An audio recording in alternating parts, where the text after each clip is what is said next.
And we're here. We're queer. It's Spectre.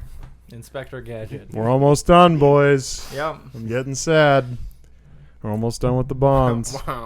You're just now getting sad. I've been sad since Well, 2009. I'm getting sadder, you know. All right. Sada. Come on. Thank you. That was You're welcome. almost disaster. All right. What was the contest, Chris? Well, yeah. Welcome to Content Crisis. Let's start the way we start. Rotten Tomatoes. What did the critics say about this movie? They said it was a movie for sure, but outside What of was that, the percentage? fuck, man. 72. No, higher. 87. So off. 60s? 63. What? Indeed. I knew critics weren't super hot on this one, What? but that's rough. You're going through a weird cold spell. It's like that. First you were 10 I off, know, now 9 off. I was so You on were them. murdering. Like there was Vegas spreads. Like Yeah. he'll be like Jason -3 on the on how much he'll be. Stop betting on me because we're both losing. All right, audience score. Shocked about that. What do you think the audience thought? 70? 68. 61. What? I didn't think it was that bad. I didn't either. Hmm. I am surprised. Let's start with some negative reviews. No, go ahead. Sorry. A 3-year difference between these, right? Yeah. 2012, 2015, if I remember right. So, I mean, there would have been long enough where I was like, yeah, I could do another Bond movie. Yeah. So, I didn't think this was. Yeah. I didn't think it was that bad. 3 negatives. I liked the movie and I'm anxious to give it another look. But with this cast and this pedigree, I can't help but be disappointed with what we get. Huh? Daniel Craig's Bond story feels a little too sugary sweet for our beloved 007. Leave the happily ever afters for the fairy tales. We came here for a movie about a spy. Spectre felt like loads of small ideas barely sewn together in a hasty attempt to make some sort of ultimate villain, quote unquote, that doesn't work at all. Better than Quantum of Solace at least.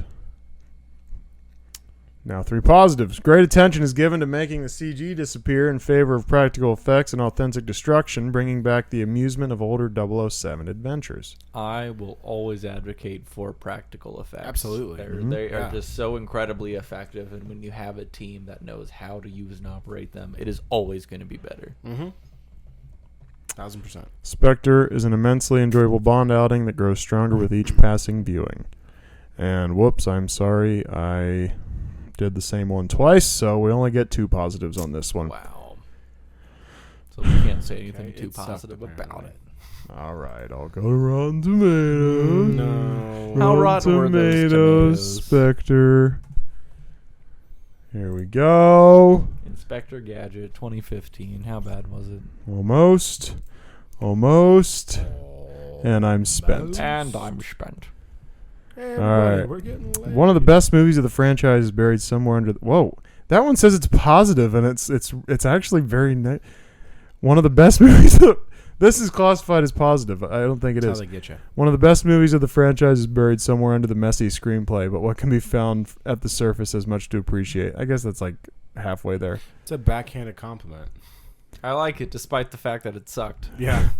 Well, and this one too. Never mind the running time or overabundance of story. The film never bores and the audience never loses interest. Well, It there's simply- a fucking lie right there that it never bores. It simply isn't the wowing, visually illustrious film that its predecessor Legally, was. Trailer Park I don't think you can legally make a movie that's 2.5 hours plus and it not have boring pieces. Even if to it. stuff's happening the whole time, you're sitting there going like, yeah. okay.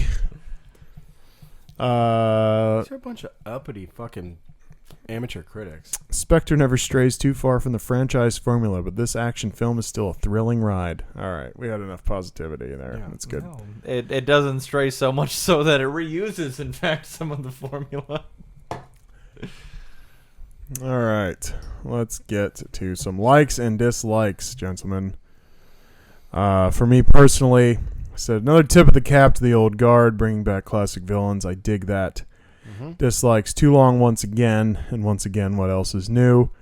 Did feel like we were reusing some of the Quantum of Solace theme of, oh no, Bond's gone rogue, but then we oddly backed off of it immediately because then the new powers that were more evil, and Bond was already on it, which was kind of an interesting twist to, oh no, what's Bond doing? And he has to sort of prove himself usually to get back into good graces. But it turns out things just got so batshit that they clung to Bond and what he was doing when he came back, which is also interesting because they weren't like, okay, how can you prove all these claims? Let's vet this. They were just so desperate to overthrow the new guy and get their jobs back. They just said, okay, word, let's stop that guy. That's fair. That was a lot. I gotta tell you, like, so part of what I struggled with was like this didn't feel so much like Bond going rogue because there was so much of an aspect of like, as far as like, you know, the new throne, the new people in charge. It was like, fuck them. Like, they're noob guys. We don't give a shit. We don't know them. It's Bond. We follow Bond. We don't follow MI6. You know? True. It's like there was so much of a like, what do you mean this is a like Bond going rogue story? He's doing Bond shit. Yeah. Like, this is still all in the interest in favor of MI6 and for, you know, Great Britain. So he doesn't trust Mallory, and Mallory has to earn his trust. So that was always the like, very good, sir. Yes, sir. Yes, sir. Whatever. Mm-hmm. And Mallory's there just like, what the fuck were you doing in Mexico? Coincidence, vacation, prolonged vacation. Yeah. He's like, seriously, what the fuck? It was, like, and it's just that Mallory's new. He doesn't know Bond. Yeah. He doesn't know that Bond knows better. Yeah. Accidentally. You know, it's never on purpose. He's never where he should be. He's just where it's convenient somehow. Yeah. So Mallory just didn't know. Mm-hmm. So this was just any other employee that he's talking to. And he's like, what the fuck are you doing? It's like, you're completely honest, right? Sure. I can count on you. I liked the original bit of the plot, but it still felt like we've seen it before. Like the hacker or information is king, and we're going to do what we can to make you sign over, you know, your life so we can get your information type shit. And again, it was because we talked about that is like, when the movie comes out, what's the most pressing fear? That's what the villain's going to do. And so I think that was the big thing. It was just like, push! No, it felt original, but played out, I guess. Yeah, because we've had some experimentation with this stuff, right? It's been like, oh, like we're controlling the newspapers, you know, and that's what's going to influence people. We control data and information. This is how we control people. Now it's we're controlling security. We have eyes on everybody. You know, it's the Big Brother scare type of thing. So it's like it is both a reused concept, but Patriot Act, that's where we are. It's very much reused, I guess, in a more modern lens, and I think that's the piece that makes it effective, I guess. Mm-hmm.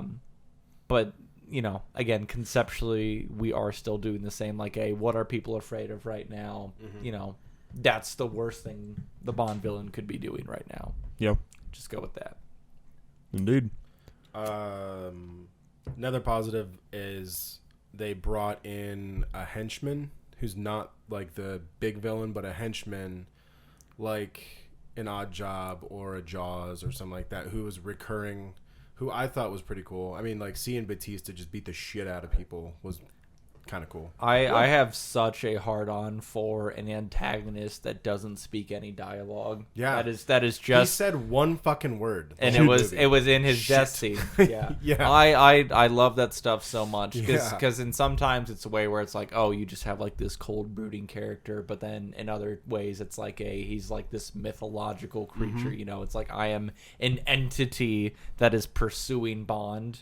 Yeah. Throughout this, and in this case, I very much love that he's an unspoken character, an antagonist just following Bond around. Yeah.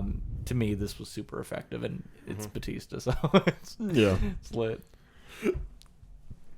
So, I gave you my likes, dislikes. I mean, come on. For me to go into just a little bit more, I still very much so missed gadgets in this one. Yeah. We did get a little bit more with the watch bomb. We got the car having some capabilities. You also got in this one Q's little laboratory, because when Bond walked in, he grabbed the gun and Q's like, let's talk about the real thing. Even though he was like on a short leash and didn't get a bunch of gadgets, you still like kind of got the plot of that. Well, it's I like the idea that it's still like the point of, you know, being a quartermaster is that there are these, you know, prototype technologies around And I guess that's just the thing that's interesting to me is that they exist, right? Doesn't necessarily matter that they get used. I just like to see them, and them being on display, even if we don't get to use them, is still pretty neat. But yeah, just overall, I really wish we could just get like a gadgets out the ass Bond movie. And also again, because for some reason I was very in love with Q in this one and thought he was cute as shit, and I wanted him to be on screen more and say things, but what can you do? And then I also just really liked that Bond was a little bit closer to like his prime form. All of his worries about having bad aim and being out of breath were just completely wiped out in this one, which was both convenient, and I thought maybe like he stopped drinking so much like after M died and he got his shit together, but it was a very quick turnaround in his progress, and he's suddenly a much better spy. Indeed. I guess if I had to give more positives, because we've shifted over here for some reason. Some of the Connery references back to that era. The villain expecting them as guests in his compound, clothes laid out, the whole bit. Yeah. Kind of like the Dr. No deal. The Blofeld with the cat. Blofeld as a cat. The origin of a Blofeld scar is kind of cool. And base in a crater, and from far away it's kind of similar to that like base in a volcano, like Yolt. You only live twice, right? So that's kind of cool. Yeah, it's decent parallels. Like I said, we draw a lot from the past, but it seems like it's done at least in a trying to be like a unique or reboot type of way that it works out well. Yeah. The espionage in this one felt more real. Yeah. With Mallory saying like he's on his own, and kind of like Bond doing his thing to go like around the boss with Moneypenny and with Q, and then it just felt a little bit more. I guess the best way to put it is just espionage-esque. Yeah. As taking the past couple movies or all of the Craig movies, this one felt more real for a Bond. Felt espionage. more like spy shit rather than just action hero. Yeah. And I think there is a line which I think is important between the two. And it'll score higher there. Yeah, for sure. So it's a very bad trailer. Boy, did I have a fucking hard time with the bad trailer. Yep. And I walked in here. I finished the rest of my notes earlier today. I went in the other room. I took a nap real quick. I cleaned the bathroom. I was like, man, I'm nothing struggling. So finally, I came up with we frame it as kind of a love story, right? That goes wrong. And this guy thinks he's being romantic. He brings this girl to this place where her parents had sex, but she hates it, And you have the scene where she's like, "If you try to touch me, I'll kill you." Then he's punching through walls and shit. Yeah, and then he's punching through walls because he's so horny, and he's like, "God, I thought this would work." And then you have the other parts of the movie where she's angry at him and yelling at him, because he's like chasing her down. He's like, "No, come on, give me a chance," It's hilarious. And that's what I got for bad trailer. But man, it took some doing. Yeah. What I got stuck on was just like Mr. and Mrs. Smith Part 2. Sure. So it's like they're both, kind of in that spy universe, but neither of them know that the other person is that. So it's like they're on their dates and they're on their, honeymoon trips, whatever. But then we cut to like them being spies in their separate scenes, because she has a couple scenes where she's, got a gun, going down a thing, whatever. And yeah, that was about as close as I could get, because this one was hard. Everything was just like relevant to a fault, I Right. guess. Like there wasn't anything you could take out of context, because everything was like purposeful to the plot, even though it was a little, all the purpose was dull towards the plot, but at least it was relevant to it. I had a couple things about like a dentist, like a fucked up dentist that was confused, but there weren't enough like scenes that I could like tie to it. Yeah. Blofeld with, where was the dentist? The chair thing, and he's drilling All right, into him, rest but of like there weren't enough other things that I could maybe tie to getting him to the chair. Yeah. So like it was just a whole. Like this is just like a failed They like, weren't- dental tech or something. He's like, I've got this new thing to help get rid of cavities, and starts drilling on the side of his head. He's like, well, that's not right. Yeah. The only thing I thought was love triangle. That's the only thing I wrote down because there was so many times Batista came in, or Hinks. I think his name is Hinks. Came in and like Jaws, we'll call him. we'll call him New Jaws. The New Jaws came in and like would like look at Bond like and take her, and then the scene that clicked whereas they were having that romantic dinner on the train, and then you see the like half globe thing on the food, and you see Batista just walking up, and Bond's like, huh? And it just like kicks, and he's like if he said anything, he'd be like, the fuck away from my wife. Yeah. I gotta tell you, when Batista came in and like kicked the table up, I like just started immediately laughing because like the first time I watched that scene, like it seemed like the girl just like flopped back like hard as shit, right? How did she not get hit in the face with that Yeah, table? so like in my head, I'm just thinking like she just got like completely flattened by Batista, Just decapitated. and I had to pause it, and I was just like cackling for a couple seconds, and then had to start the scene back over. But yeah, that got me good. Table decapitation. I got 2 for bad summary because I wasn't real sure what to do. Because this one almost seems like a good summary. Espionage and dreams of world domination reunite childhood pals. And then the other thing I have was Mickey Mouse files suit for identity theft. Rough. Who are you? Mickey Mouse. Fuck you. I had Bond fails as his attempt of the grief fuck trifecta. Lost a husband, lost a parent, lost a child. He only got 2 of the 3 in this one. No. That's funny. No one. I don't have one. For bad casting, I got 2015 movies. We got San Andreas with The Rock. So guess who James Bond is? The Rock, because he's The Rock, and it just doesn't work. And of course, we had Daddy's Home in 2015. So we got bad boy Mark Wahlberg as Blofeld. There you go. American Ultra. So we got Jesse Eisenberg as the new M. And M's supposed to be this firm leader type, but he has the long hair, dirty clothes, just from American Ultra, and he's kind of a bitch, and he,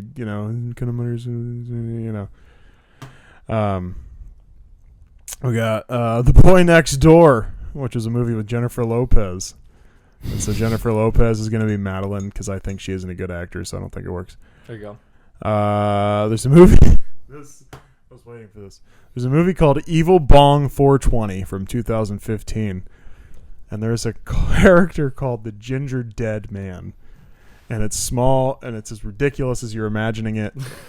And I want it to be Q, and they're just not allowed to acknowledge it at all. Yeah. And that's the end of my bad casting. And also, that's the Ginger Dead Man.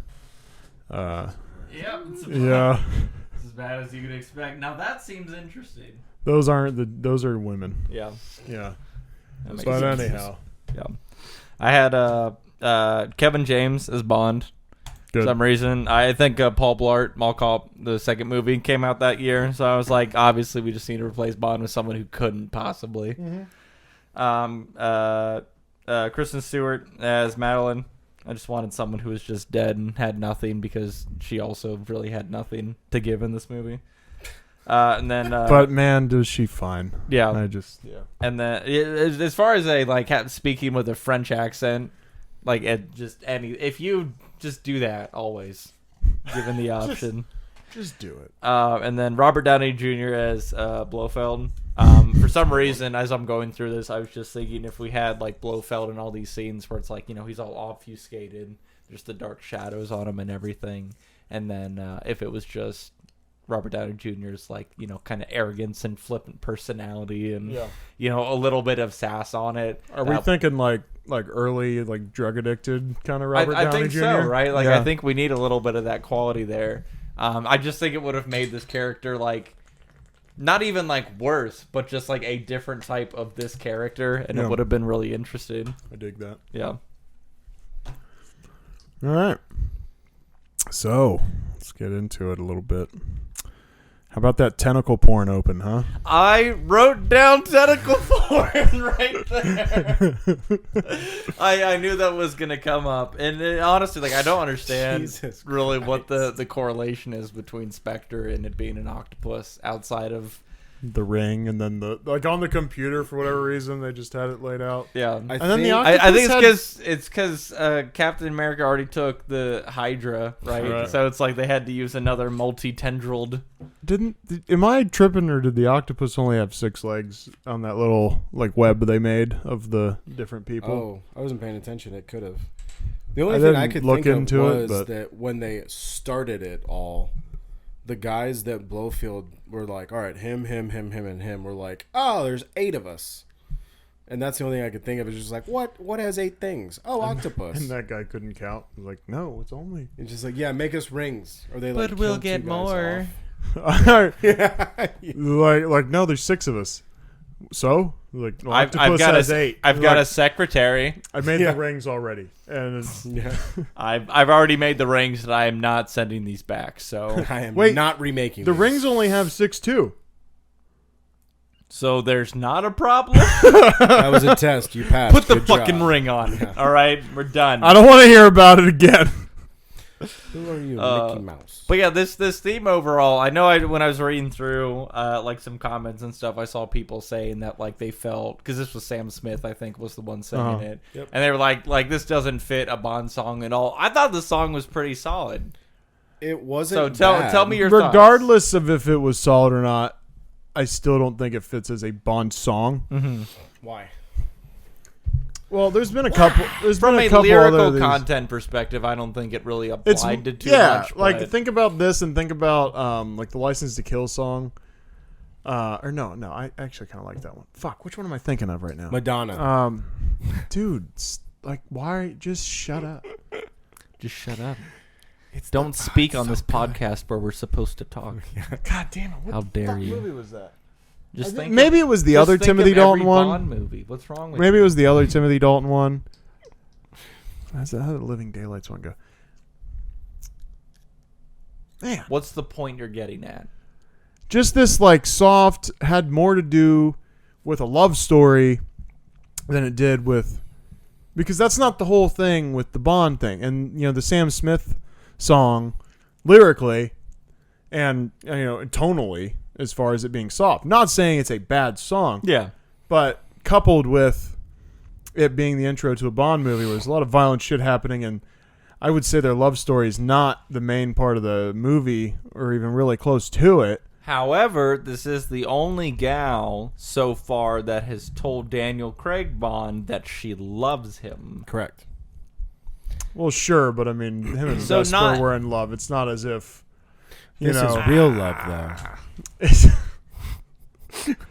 The only thing that stuck out with the song was the writings on the wall, and then a bunch of like frilly love verses, and so it which was is like I mean, if it was something like on Her Majesty's Secret Service, like for whatever reason they just made that whole fucking, I don't know, Bond movies suck. This was a and that's why we did all of them. I don't know. They're just anyway. I just felt like it was too like love story focused, and that wasn't the main theme of this movie kind of at all. It's a component, but it's not the and main so driver. I'm not dissing the Sam Smith song. I thought it was a good song. Yeah, It was fine. But I hear you. But at least like the visual accompaniments, that it was good visually. Yeah, it was pretty interesting. I do think the octopus thing inherently doesn't make sense from an organizational perspective. So that being such a strong motif, and the visuals for this was like a little weird, right? But if you can just blur all that out and you're looking at it as just this is a song with some visuals for it, it's fucking neat. a lot of foreshadowing of the Yeah. movie. Yeah. like literal like cuts, like of like stills of different scenes, pretty much. Yeah, and I think that's fine. Like what I liked in the last one was that it was like not immediately recognizable. So it's like, the alluding to M's death, seeing the Skyfall Lodge and everything, like you wouldn't be able to necessarily connect the dot that this is like we're going to go here, that we're going to do this thing. But in this one, I guess it's more like direct and apparent that like this is going to be directly applicable rather than it just being like part of a cool visualization of things. And to me, that just takes me out of it a little bit. I like it when I don't know that I know something. So, follow me. Sure. So this one, when it was talking in of course, it had like the octopus, and so the tentacles potentially like have your hands in many different things, a whole lot of things going on. So when they were at the table, before Blofeld walked in, they were talking about like prostitution rings. They were talking about medications and doing the disease and how they had funds and all that. Yep. So having your hands on a whole bunch of different things, like the government. They very poignantly like made sure the head of the octopus was there. When they did do that, they put eyes on it, and then they put everybody's eyes on it. So it was like, okay, everybody's always watching. So that was a foreshadowing where they were like, okay, information. We're always watching everything. We're always listening. No one is off limits, that type of thing.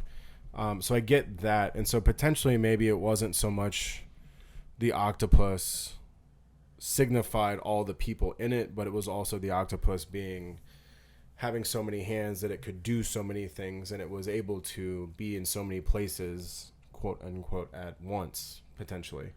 Mm-hmm. And then Blofeld coming into this one, the head of the organization, that type of thing. Yeah. But that's the only thing that I can like kind of connect on there, is that's where they were going with it. The song still didn't match up, but the visuals and everything for the intro I thought were good with that. But yeah, the song still disconnects. Mm. Decent song, but doesn't go, I guess. Yeah. So, let's talk about the opening scene. I thought it was cool. I mean, Day of the Dead, that kind of thing. The only thing I didn't like, you have no idea who the Italian guy is. You have no idea why you're going to kill him. It just opens dead cold open to Bond's met a girl at a festival. He's using her to get up to her room.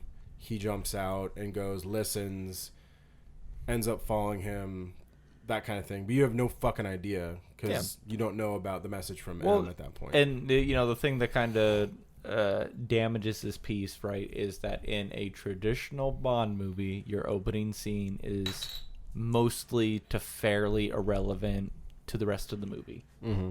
Almost exclusively. So for this to be entirely relevant and attached, however, us as the audience not given the piece of context to understand why it was relevant until, after our opening scene, after our cliffhanger. I think that's fine. I don't have a problem with that, to be honest with you. But go ahead. Sorry. But again, it's just out of the typical thing. So it's like, it's like I'm not even worried about why this series of events is taking. This is just to show off, some of the thematic elements of what a Bond movie is. And it's like Bond was like supposed to be there, but like, why? Well, because M said she wanted him dead. But like, why? Oh, well, we got other stuff to deal with, so it's fine. Don't worry about it. You know what I mean? Like, it seems awful weird that M wasn't also like, because this, and the other thing. Yeah. Like, she would just be like, you figure it out. But I guess also just like from the impact you're a smart boy. If this was something that like M was so like, hey, I need Bond to take this dude out if I die or whatever. Like, this is really important, and he's a small cog in the wheel. So here's the other part: is like, why didn't she just have him do it 3 years prior? Well, again, it's probably just because it wasn't part of like the MI6 agenda. This was more out of her like personal, like, I've identified this risk, but it's not part of whatever. Yeah. That piece I can make sense of, but yeah, I don't know. And I guess the thing is, it would have been probably fine if she just was able to elaborate it, or if the story allowed us to understand exactly why he was a target and why M would have come to this conclusion, rather than just, I got this VHS tape that someone deep faked and said to kill. Hey, wrong movie, Kenny. Whatever. Well, dude, that was the other thing, is she was just like, and don't miss the funeral. I was like, but what's at the funeral? Where is it? Okay, what am I supposed to look for? Here's the thing. So I think the whole theme with Spectre obviously is that, I mean, what's Mr. White saying in Quantum of Solace, like, the first thing you need to know about is that we're everywhere, right? So she's, I think, probably been moving her way up the ladder of like investigating this. So she might not even know. She's in the know, right? What happens at the funeral. She just knows like this guy's a player in this, chain. And so kill this guy. Do spy shit. Yeah, kill this guy. Shit. Don't miss the funeral. See who else is in the chain. Fair enough. That's probably it. Hey, look, we solved it. Dude, Skara's wife, hot old lady. Well, yeah. Dude, Fox. He's just like... Fucking Fox. I love that the implication was that he was basically just like standing there fingering her, just the way she... I don't know. Anyway, it's just really... I just love when they're like so in your face about it. It's just fine.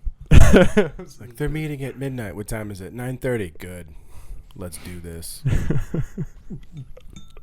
I love that she like hated him at the same time, but was just like so turned on simultaneously. She's like, well, it's been a while since my old man, did something. Finger banged me? Yeah. Sometimes he just She just melted at the touch. Small, skinny fingers. Just melted at his touch. Yeah, we've all been there. Overall, though, this was not like a very horny Bond movie. We had No. very little sexual interactions throughout this one. 2 girls. Yeah. What? That's as many as the first 2 movies combined. Yeah. The only part was when Hinks died, and that was the Bondism I was laughing about when we were talking about it. Because they were like, what do we do now? I was like, fuck. And they immediately go back to the room and start banging. We knew they were all headed that direction. Yeah. And what an odd, like, drawn out, like kissing scene, and then the stopping and the looking. Yeah. And then the going back to it. It had to show that it wasn't just about lust in that moment for Bond, that he saw her as the person that she was, and why he was able to make a connection with her is because she had an understanding of this world. Or he just had to, make her believe that. Yeah, and then he remembered he was horny. And he has to make her believe those other things he said. Yeah. He hasn't finger banged anybody in days. At least hours even. At least a full 48 hours. Oh man. Anyway, so we got off track on the opening scene, but just the whole thing with Bond's literally right there at the next rooftop. That guy's in front of the window, like lighting the dude's cigarette, pouring him drinks or whatever. And I'm like, that guy doesn't see the guy with the gun just just pointed. You'd think you'd see him just accidentally. A glance out your window, there's a guy just pointing a gun at your window. Which is very funny to me. There was one half-assed attempt to like kind of crouch out though when one dude was looking, so I don't know. Kind of crouched. Well, the other thing that got me is he was like, all right, I'm going to put this laser on. I'm going to look at it.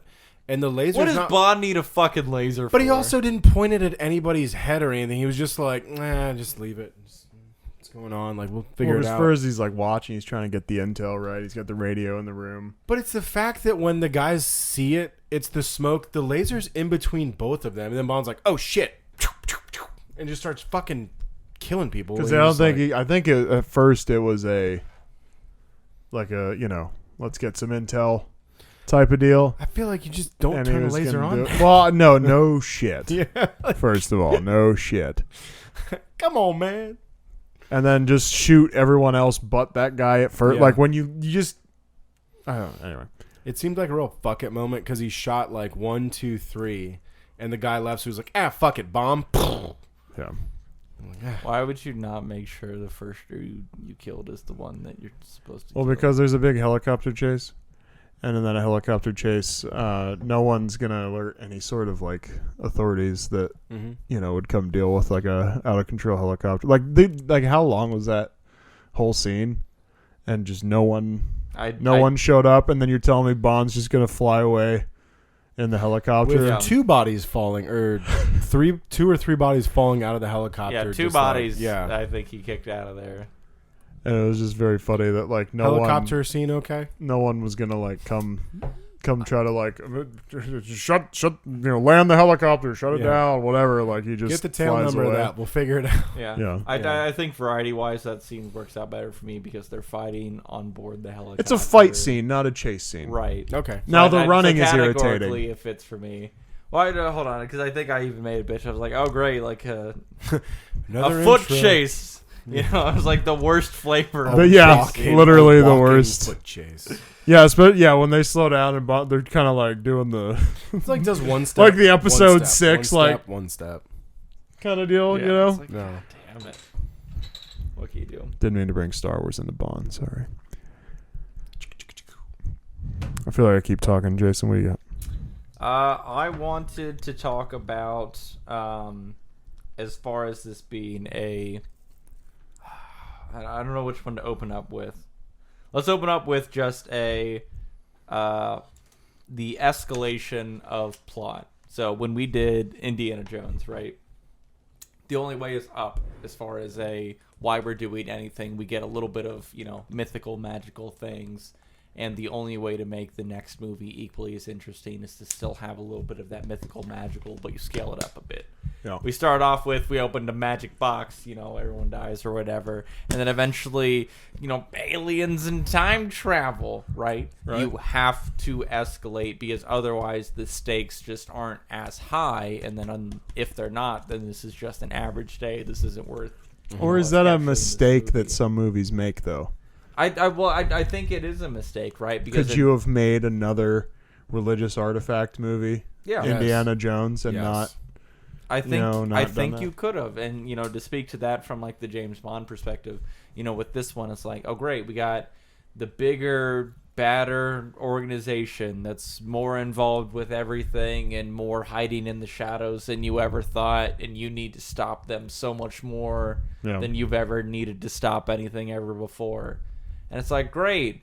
And then the next one is going to be the bigger, badder, worser thing that you'll have to more have or ever do were. Oh boy, are you in? You for know a what treat. I mean? Like, it's just it's an exhausting narrative type to have to go through this and just say like, hey man, like it's just you didn't even consider, man, how much worse it's out there, bro. Like just you wait. And I guess from that perspective.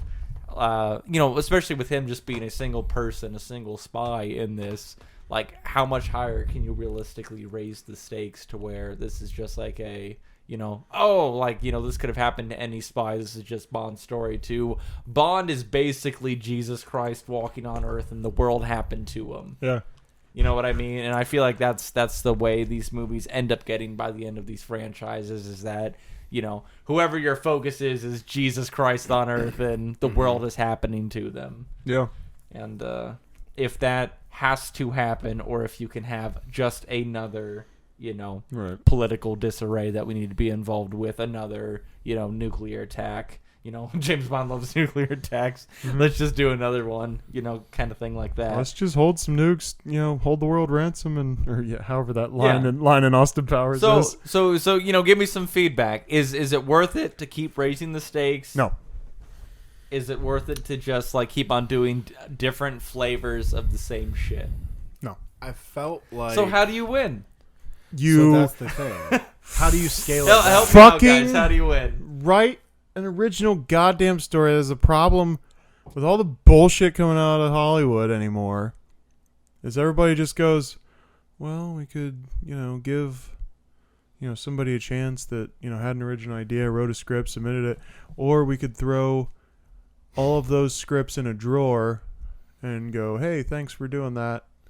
Let's do another Die Hard. This guy wants to remake, you remember that Tornado movie? Yeah, we're gonna here's the spin on it. It's Twisters. Mm-hmm. There's now 2 tornadoes on screen at once. I mean, I agree. It just a shout out though, if you haven't seen that movie, Twister is good. Slaps. So good. As of this moment, Twisters is not out. Dude, Philip Seymour Hoffman, so good. Yeah. Slug away. I don't know that it's so terrible in this movie, but if they ramped it up, well, that's more, not the question. I know, but like overall thinking about it, like they're gonna keep going and going and going, and ruining everything, but that's the slant of everything right now. So eventually, someone's gonna come along and go, "That fucking sucks. Stop doing that," and they're gonna come back with something that it hasn't happened yet. It'll get movies have been being made for I don't know how long, 100 years, and we're still grabbing old shit and just putting a new name on it. Mm-hmm. And eventually, it'll change. I think the only way you win with a big thing like this, like a big series, I mean, number one, I think if you plan it ahead, for some reason, Indiana Jones did really good with this for 3 movies, and then after that, it kind of falls off a cliff. Yeah, but I think it's because like it didn't. I guess the leaps and bounds weren't that too far away from. And each other, right? Arguably, they didn't keep raising the stakes. They go from the Ark of the Covenant to like, oh man, somebody stole the town rock in Temple of Doom. Yeah. Israel, India, Germany. It kind of goes with like the adventure of the week aspect that like a lot of other things go for, to where it's like sure, there might be an overarching idea that is sprinkled throughout like these different movies, but they are very much like equally as like risk and consequential level story. Right, and then I don't know, maybe the stakes are raised. I mean, what's higher? Like everybody's face is gonna melt, or we found the Holy Grail? All right, to play devil's advocate. So Indiana Jones is a prime example of what you're talking about. To go devil's advocate, John Wick kind of does the exact same thing in each 4 movies, and they don't raise the bar a whole lot. It's still the same movie of just like, all right, John, get out there and kick everybody's fucking ass. Yeah. And so I think that's a good parallel for it, right? It's like there's a level of theatrics, that increases, I think, throughout the movies, but overall, conceptually, John Wick's just one hard to kill son of a bitch, and is just working his way through his next objective, and maybe that's why that works, is because it's a simple concept. It's action packed enough that it doesn't necessarily need the plot explanations for it, but.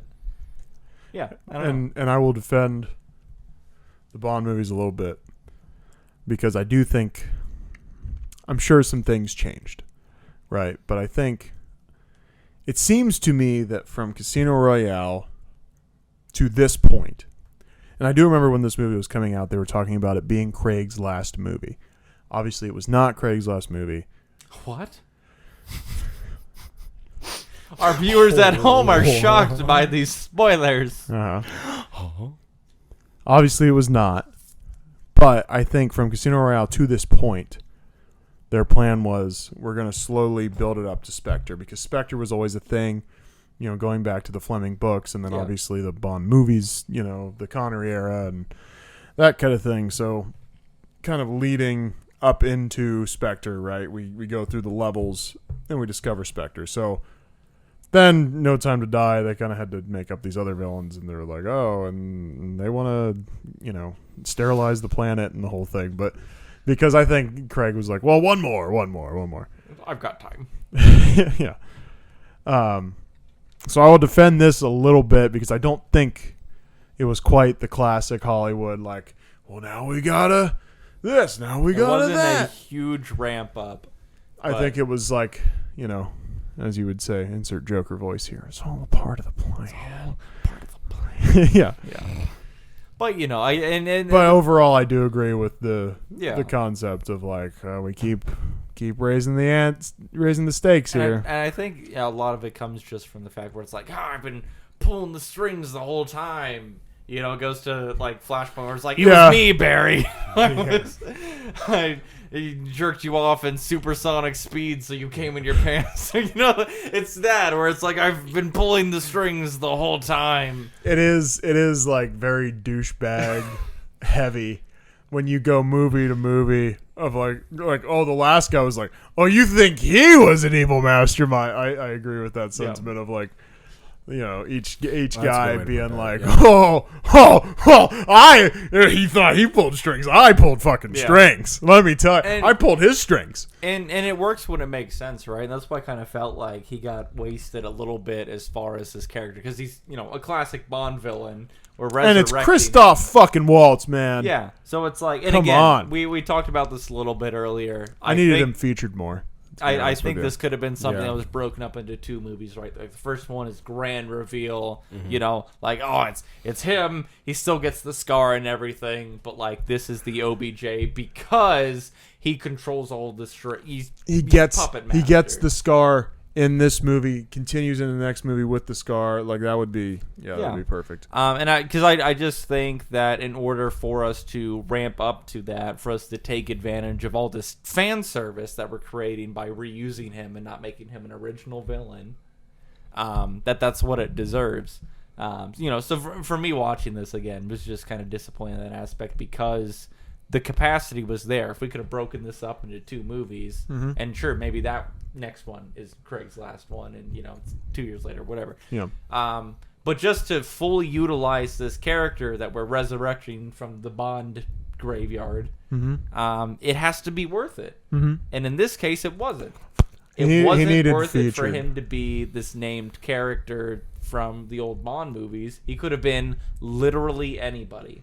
And I'm not even going to say he needed featured like early and often, because I think some level of suspense, and I like the 2 movie idea for sure. I think some level of suspense of like, wait.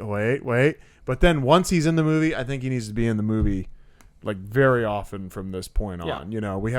We meet him and then we have a very large break from seeing him for a good chunk. Yeah. But that's also not his character.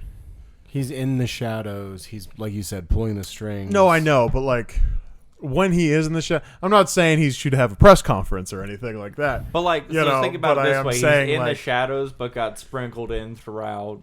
Like Casino Royale, Quantum of Solace, Skyfall. Like we give him these little bits of like, I am a nameless figure, but it is clear. Oh wow, that's not even what. Okay, wow. No, that's interesting. That's okay. You know what I mean? I do guess like that. That was the like. If we're gonna go that route, we might as well have like made it clear that like he existed in the world. It's always this. Yeah. No, I like that. There's always this kind of like about it in the shadowness of Yeah, I mean, because really, I don't remember. I believe it's what is supposed to be Blofeld.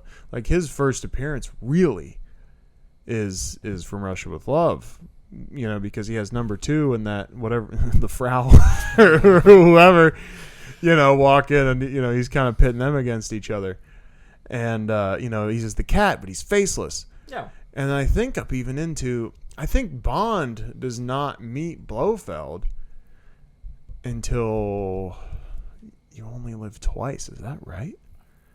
Yeah, because Goldfinger is his enemy. And Goldfinger, yeah. And he's, yeah.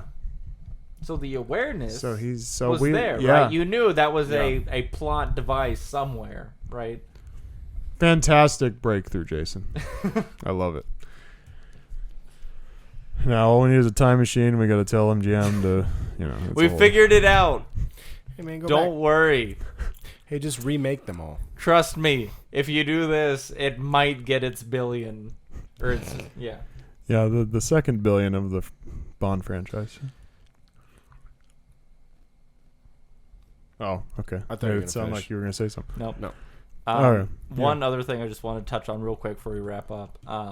So what is the line between playing homage and like copying out to just reusing old shit because we're out of ideas? Because I feel like we squiggled the line quite a bit on this one. Again, just because I feel like the value add from resurrecting some of the old Bond stuff wasn't there. But again, as I read like more like fun facts on like how things reference the books and whatnot, even it's like, wow, like, a lot of thought and care went into some of the stuff. Like that's the true playing homage. But then me being a fucking idiot and I've just watched some Bond movies and I'm like, they're just reusing shit. Like, where do you really get the true value add out of like how we're resurrecting old Bond shit? When are we gonna get to a Bond movie where they do another barrel roll and we get the fucking whistle sound as they make the gap? Because if they do that, I swear to God, I will walk out of the theater. Dude, well, you'd have to be in the theater to walk out of the theater. You're right. I think it depends on you. I think it depends on what you're able to put up with. What's your capacity for? Yeah. Like for ridiculousness or like, that feels really good right here. Like that makes me remember. Because I remember there's a couple things that people were bitching that Bond at one point like has an MP5 at some point. They're like, really? Like he hasn't had not that. Not his Walther PPK. Yeah, and you're just like, they haven't had that in fucking forever. I'm like, okay, like pump the brakes, like shit like that. Yeah. But it's like I get what you're saying. Like It's probably like a damned if you do, damned if you don't thing, right? Because Yeah. it's going to be the truest that are like, oh, it's got to fit the formula. It's got to check these boxes. And the other side is just like, I want to see Bond do, backflip and Do a barrel roll. I want to do a barrel roll. Curve the bullet. Then you've got that like majority in the middle of like, no, it was cool. Like, Yeah. cool, yeah, no, I get I it. just It's wanna see Bond callback. shit. Don't give a shit. It depends. Depends how much of a cunt you're feeling like, Maybe I've just felt more like a cunt lately. Oh, It's just personal. I'll own it. Personal poke. Listen, I like to get down and cunty. Sure. Believe me. Yeah, I'll leave that one alone. We're good. Sure. I have like one of my classic alternate scenes of like, man, I wish it would have been kind of like this. Sure. Go for it. Q and Bond with the watch, Mm-hmm. where he just kind of like, oh, it gives kind of an awful loud bang, if you know what I mean. Bond's, oh, I think you do. I think I do. I would have loved if it was literally just like it was really loud, like a little alarm. Like he didn't know it was a bomb and was just like, well, honestly, that was the thing I felt Like, like. you As just- soon as you you threw get- it, I was like, is this a bomb or is this like a supersonic thing and it's Yeah. going to distract? Like, But I would have it just could go so loved. many ways. Tempest Fugit. Yeah. Ha, ha, ha, ha, ha. I would have really loved if it was just really loud and they were all just like, ow. What the fuck? Can you turn that Can you off? get his watch out of Why'd here? you throw this at me? And then she's like, Fuck! listen, Waltz just steps on it. listen, Like, Madeline, can you just turn it off? Fuck. He gets, and then, Bond just gets his fucking eyes drilled. But like it's in the background, right? Like it's not even the primary thing. Just Like continues. he's getting his eyes drilled, he's just yelling, and he's just like, oh my and then, fucking god, this like- is loud. However the plot works, like maybe Madeline turns into like Superwoman, right? And she just like shoots everybody. Her and Bond get out, and then Bond's back at Q Branch, fucking 2 eye patches on, just like yelling the wrong way at Q. He's like, "God damn it, Q!" And then like Madeline turns him, and he's like, "God damn it, Q! You said I had a really loud bang." It was like, it was really loud, wasn't it? Man. Yeah, it was pretty loud, but Would pay money.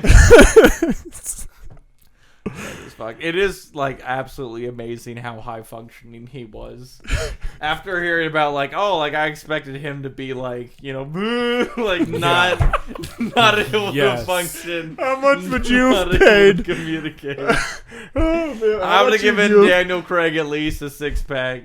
How much would you have paid to see like fucking Quaalude out Daniel Craig just get off the phone like in a fucking Wolf of Wall Street, Operational dude ever. I would have lost it. full on Wolf of Wall Street, like- Quaalude Bond. Again, like he pops out of there. He's supposed to be like way disoriented. He can't hear like think clearly Yeah, at he all. said this one fucks with your equilibrium. Gets right up, runs out of the place. And not to mention, like, is sniping dudes at like 50, 70, 100 yards away. Yeah, that was a big thing I had. Like, he didn't have the stock on. He was just like, yeah, no.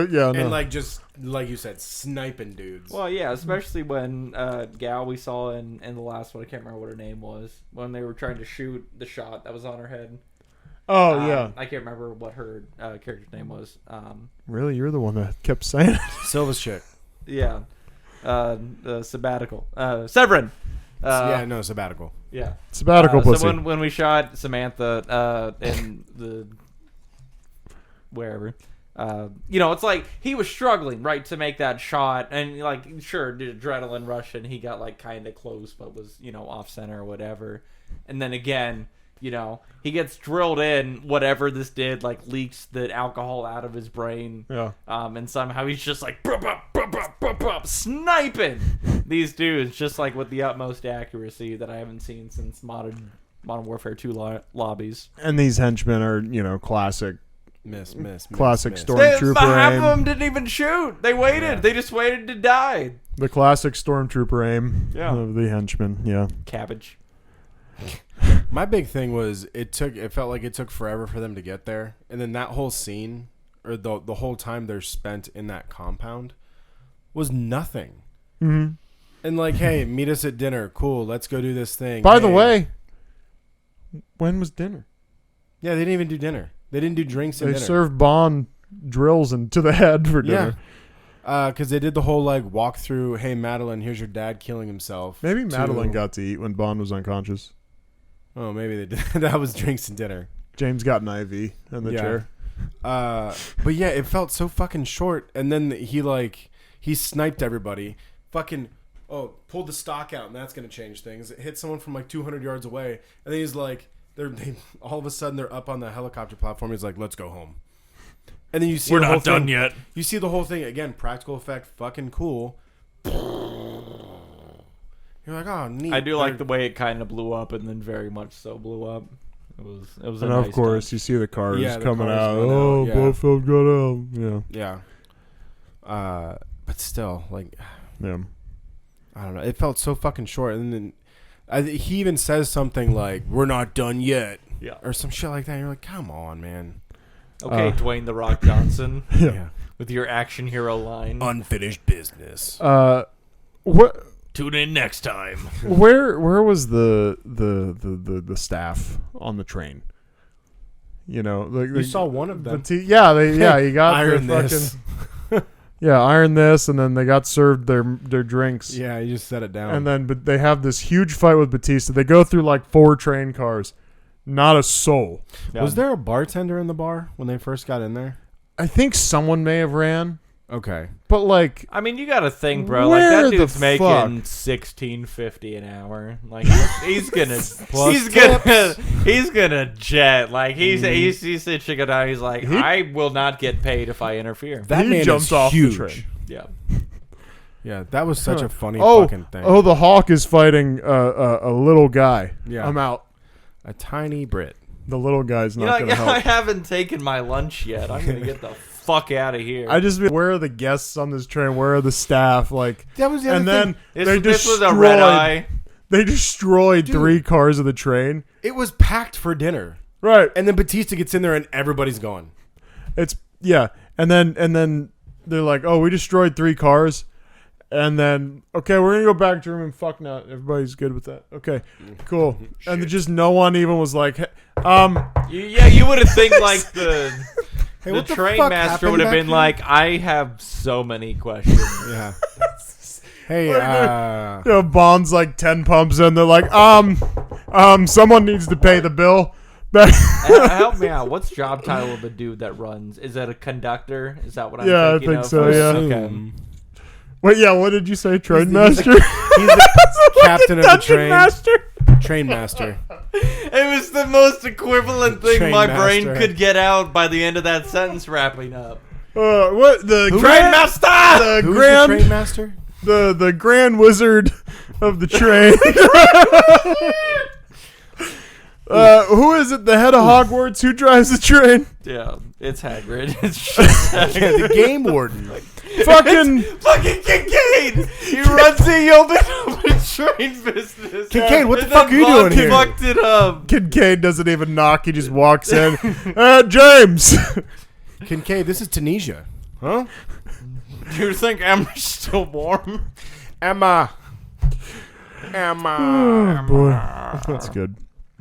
Anyway. R.I.P. Emma. What else do I have? Just 2 things, it looks like.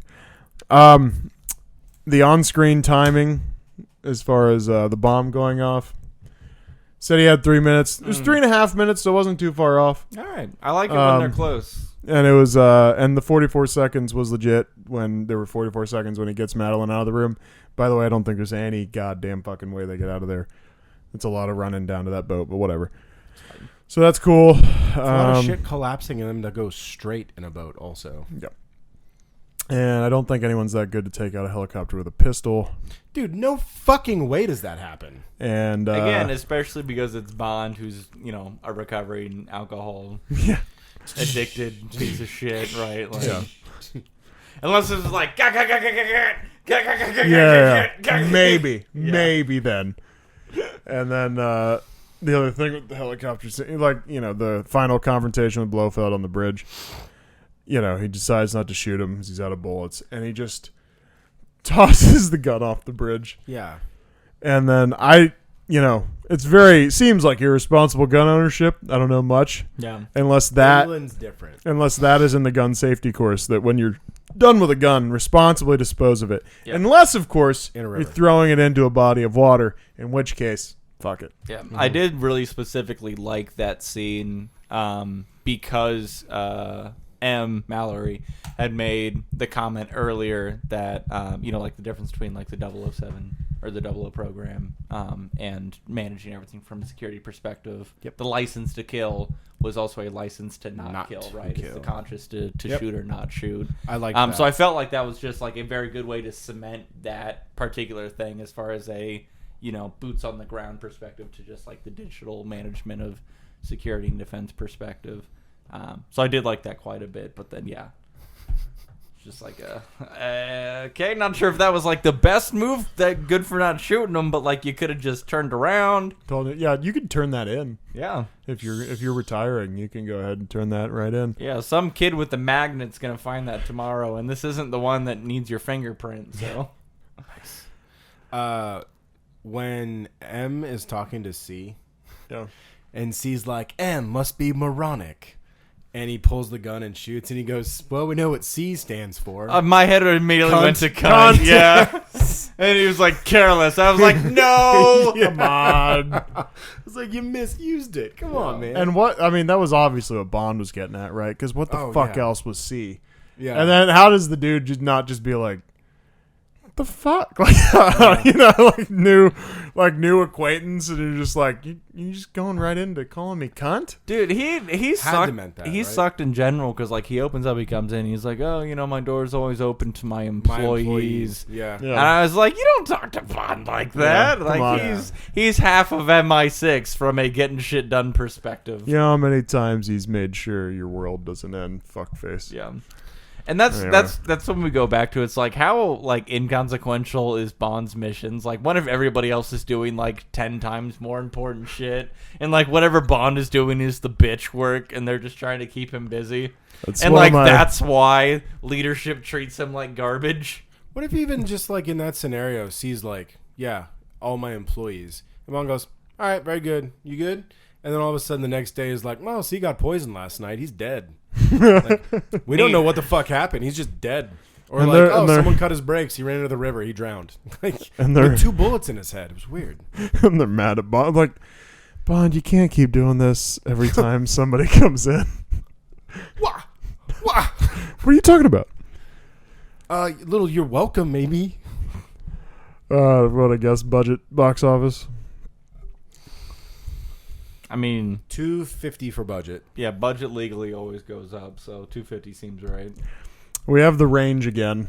250 to 245 to 300. So you guys got it. Okay, Yeah. ish, we're in the ballpark. And there's another range on the next movie, just FYI for that one. 900. And I'm sorry, 800 yeah, what's to the 900. Well, no, the box office is accurate. So Oh, okay. whatever your number is. 850. Okay. I'm going like 7. Oh, is this COVID? No, this wasn't COVID. No, that's No Time to Die. This is 880.7. 880. All right. So still doing well. No, let's grade it, Not guys. quite the billion, but Not to the billion, but boy, I would take $880 million. Before we do that, did you think Madeline took over for Vesper in Bond's mind in this movie? Yeah. So Vesper isn't a thing anymore. I think in the softest way possible, when those drills went into his brain and it was the not being able to Softest recognize. way. Wow, I know what you're gonna say. You I forgot think that the- potentially he is obfuscating her for Vesper, or that he has now forgotten Vesper and she is now the new focus. It could go either way, but I like that. in my head, that's immediately how I thought, and would have been the saddest way of like, "Do you recognize me?" as she was talking to him. What If he was would have like, called her Vesper. Yeah, Vesper. I was waiting for that, and I thought honestly that would have been like an extremely tragic way to finish off that last chunk of the movie. But That's a good thought. I also think that. Yeah, I mean he's in love again, like truly in love again for the first time since Vesper. So yeah, I think that she took the cake. She took his heart card. All right. but not his license to kill. Mm-mm. So, the what happened How was the plot? Complicated for no reason, splitting off the last second for no reason. Was the plot original, or was it a tired cocktail of a few other Bond movie plots? Definitely gets that last bit. So definitely at least a point off there, I feel like. Semi-original? I mean, it was original, but it... Semi. Yeah. Obviously, we're reason Blofeld stuff, but... What do you think? I'm leaning less than 2. I'm leaning 1.5, to be honest with you. Yeah. Okay. Like, I feel like 1.5. All right. We never talked about the airplane scene. I feel like you would have hated that.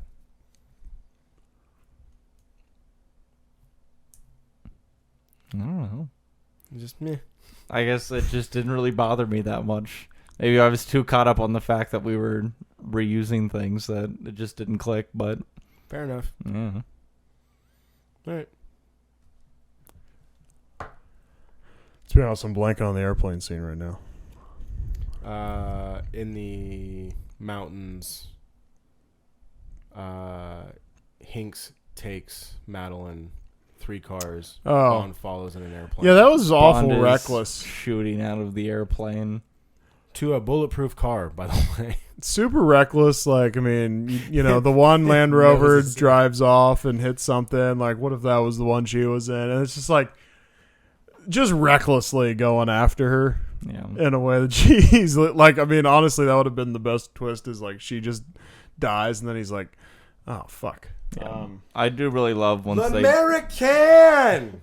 once they did inevitably crash, and he was like, you know, through the front windshield. I like the fact that that's what happened. Double tap. For some reason, he just didn't die. Yeah, but good old Jaws. But yeah, that scene wasn't like excessively drawn out or anything, so it was fine. Probably fairly unrealistic, but yeah, fairly. Dude, it was super realistic. Super real. All right, who did it happen to? Villain, a good villain? Was his motivation legitimate? Was it kind of silly? Bond girls, were they predominantly for Bond's enjoyment? Did they add to the story? Motivation? Was Bond good at his job? Fucking kill his younger brother. Because Daddy loved him more. Daddy! Daddy wasn't there. Take me to the fair. Change my underwear. It seems he doesn't care. Oh my god. I guess that's fine, right? Like, to me, like I don't know. I like it 2.5. Personal stuff is great and all, but like if it's personal stuff without any like fuck the world, then it's a little weaker. So personally, I like 2 for that because I feel like the girl was good. I like that it's Blofeld. I like that he gets the scar. Motivation is kind of silly. And Bond was good at his job for the most part. He had some luck with the helicopter and the bomb, but I like 2 points for this. All right, that's fair. All right, so we're at 3.5. I keep score as we go with the decimals. It gets confusing at the end where you're like, 75. Okay. All right, how did it happen? Action sequences, were they meaningful? Did they help move the plot along? If not, were they at least cool? If there were chases, were they relevant? Did they drag on too long? How were the effects? CGI? Did you notice anything wrong? Was it an older movie with a cool stunt worth up to 1.5? We weren't able to create bad trailers out of it, which you would think means that everything that happened was relevant or important. Can you remember any CGI off the top of your head in this one? I did not see anything like the helicopters in Skyfall. Okay. So there was nothing where I looked and went, that was not good. The technology applied, at least for the CGI, was better done than we didn't see it as much. So I think effects were good there. Yeah. Any chases that made your blood boil? No? Not really.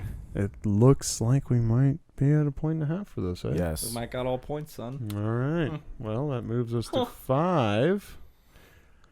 Spy stuff. Spy codes are just being slick. Gadgets, not necessarily integral to the score, but if they were given to Bond, were they utilized later? The watch. He used the watch. He threw a car in the river. 3 million the car pound didn't prototype. have any bullets. But it certainly had an ejector seat And music. and music. What button did he? No! Yeah. That's good. I don't know. What do we like? I mean, it was one gadget. Does that take points off? And he had to do a bit of spying. He had to work his way up the ladder. And, you know, What you I don't want to like say. is the potential energy for this to be higher than a 7 by the end of this. I love it. This is the grading, man. This is the Fuck this a grading. is what we made. This is what we made it. I would be at a half. For me personally, I would be at a half point, just because yes, we checked some of these boxes, but execution level. We were a good spy. We had a gadget. I mean, look, I'm okay with it losing part of a point because we had one gadget. Yeah. Or because he threw the car in the river. I'm at half a point. The car wasn't even his to begin with. He stole it. Spy stuff. Spy stuff. Back Spy up. shit. I think it's got to be one minimally. What's it out of? Spy shit. We can get up to 1.5. I'll do 1. I think one. It has to be at least Spy one. shit. All right. Spy shit. Spy shit. All right, we're at 6. And then we only have okay, easy. We only have 2 half-point bonus things here. So it's opening sequence. Obviously, the song was good. It was a banger, whatever. But aside from that, opening sequence, good intro, what was going to happen, the movie fit the theme, or did it have nothing to do with the movie? Was it pleasing the eye and you just dug it? Quarter of a point. Quarter? The song was okay. It didn't really go, but the opening sequence was good. Yeah, visually. I mean, if you're into Applicable tentacle porn, I sounds. think you have to go Yeah, dude. half point, you know? Half of a half. If you're into tentacle porn, it's a full half point. Certainly. I'm okay with a Eel quarter. porn. All right, we're 6.25. And then Bondisms, the good old puns, are just him saying something witty about the situation. Or if you hate these, subtract half point. Yeah. I mean, there were a couple, right? But There was a my couple. brain can't pick any of them out right now. The only but- one I remember is him going, "What do we do now?" That's just a... That's but a quip. That's not. But it was just like the way that they were like, and he like looked at her and was like, "So what do we do now?" Yeah, exactly. That's weird. Feels right. Do we want to give it anything? I looked through my notes On real that? quick just to make sure I didn't. I remember seeing another one and trying to remember it, but I can't. I mean, I know there was another one or two, but I can't tell you what they were right now. And I mean, look, we can give I'm it... fine, no points. We can give it like 0.1, you know, just because there were Give more. it a half of a half of a half of a half of a point. I would like to give it 38% of half a point. Oh. How about we just move it up to 6.3? Yep. This is fine. All right. This is okay. We're giving Spectre 6.3 on the official Bond grading scale, brought to you by yours truly, Which Content Crisis. We made just that. about Check what out that content episode. Check this out our other was, Bond right? episodes. Check out other stuff. Social media, yada, yada, yada. Email us, contentcrisishotline@yahoo.com. Thanks for watching shit. or listening or whatever. And goodbye. Spy shit.